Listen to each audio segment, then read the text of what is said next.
Éric Ciotti, honte à ceux qui attaquent les policiers. Voilà ce qu'a dit Elisabeth Borne. Ça, vous signez? Bien sûr, bien sûr. J'ai d'ailleurs approuvé la Première ministre, et je l'ai applaudi quand elle a dit ça. C'est naturel. Elle pensait sans doute à quelques voix, à des voix venues de l'extrême gauche, qui sont des voix honteuses, scandaleuses. J'ai entendu cette nouvelle députée qui disait à la manifestation qui elle aussi est honteuse pour Adama Traoré, qui a eu lieu ce week-end, que les policiers tués dans les quartiers, c'est honteux. J'entends d'ailleurs que le ministre de l'Intérieur défende plus vigoureusement les policiers face à de telles attaques qui sont scandaleuses. Les policiers, c'est le dernier rempart de la démocratie. C'est-à-dire, quand à la tribune, on a une Elisabeth Borne qui dit honte à ceux qui attaquent les policiers, en tout cas, du point de vue de l'expression, voilà un vrai soutien.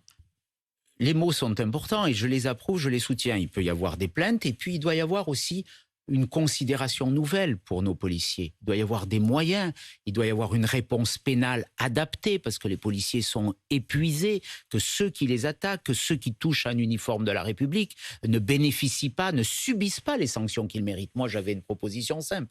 Tu touches un uniforme de la République, le soir même, tu dors en prison. Ça veut dire quoi? Des peines planchées automatique, systématique pour ceux qui portent atteinte à l'intégrité physique d'un dépositaire de l'autorité publique, un policier, un gendarme, un douanier, un agent pénitentiaire ou un pompier.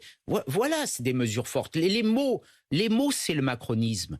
L'action doit se substituer à cette impuissance de ce gouvernement. Donc nous déposerons des propositions de loi, nous déposerons des amendements, je le ferai pour instaurer les peines planchées, pour protéger les policiers. Voilà, les phrases creuses, ça suffit, l'immobilisme, la communication. Notre pays souffre trop de ce verbe surabondant et de cette action totalement insuffisante.